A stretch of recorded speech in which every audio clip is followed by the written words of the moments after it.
મિત્રો આજના આ વિડીયોમાં અમે તમને બતાવશું કે 15 દિવસ પહેલાં અમે મરચી અને ટમેટી ટ્રેમાં ઉગાડી હતી, તે ઉગી છે કે નહીં, તો કેવું રિઝલ્ટ આવ્યું છે અમારે તે પણ અમે તમને આ વિડીયોમાં બતાવશું. નમસ્કાર મિત્રો, હું છું BM રજાસ્ત્રા અને ફરી એકવાર સ્વાગત છે તમારું આપણા એક નવા વિડીયોમાં. મિત્રો આજના આ વિડીયોમાં અમે તમને બતાવશું મરચી ટમેટી અને 2 દિવસ પહેલાં જ અમે તરબૂચના બીજ ઉગાડ્યા હતા, તે ઉગ્યા છે કે નહીં, અને તે પહેલાં તમને બધાને મારા જય શ્રી કૃષ્ણ. તો સૌથી પહેલાં આપણે શરૂઆત કરવી, આ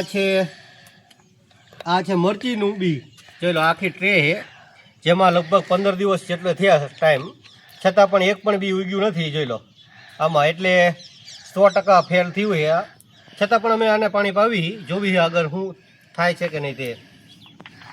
અને ત્યાર પછી છે આ ટમેટીમાં જો 50% રોપ ઉગી ગયા છે, એટલે લગભગ આમાં અને આગળ પણ હજી ઉગતા આવે છે, એટલે લગભગ ઉગી જશે એવું લાગે છે. ચાલો બધા સરસ મજાના 15 દિવસમાં આ બધા રોપ તૈયાર થઈ ગયા છે. અને સૌથી સારું રિઝલ્ટ અમને મળ્યું છે તરબૂચમાં. લગભગ 3 દિવસ એટલો ટાઈમ થયો છે, અને 4-5 આમાં તો બી ઉગી ગયા છે. અને એક્સ્ટ્રા અમે ક્યારામાં જે વાયા હતા એમાં 100% રિઝલ્ટ મળ્યું છે, બધા જ બી ઉગી ગયા છે. એટલે ટ્રે કરતાં પણ સારું એવું રિઝલ્ટ એમાં મળ્યું છે. બાકી તો તમે જોઈ લો આમાં સરસ મજાના બધા ઝાડવા છે, જેમાં મારી પાછળ તમે જોઈ રહ્યા છો આ છે પપૈયો. નાનો એવો પપૈયો છે, છતાં પણ એક સરસ મજાનો નાનો એવો પપૈયો પણ આવી ગયો છે. ત્યાર પછી આ પણ પપૈયો છે, અને આજુબાજુ કેળ પણ સારી એવી મોટી છે. અને અહીંની પાછળ તમે જોઈ લો કે કેળમાં કેળા પણ આવ્યા છે, અને એ પણ અહીંયા પાકા જ થવા દઈશું અમે ઝાડ હારે તે.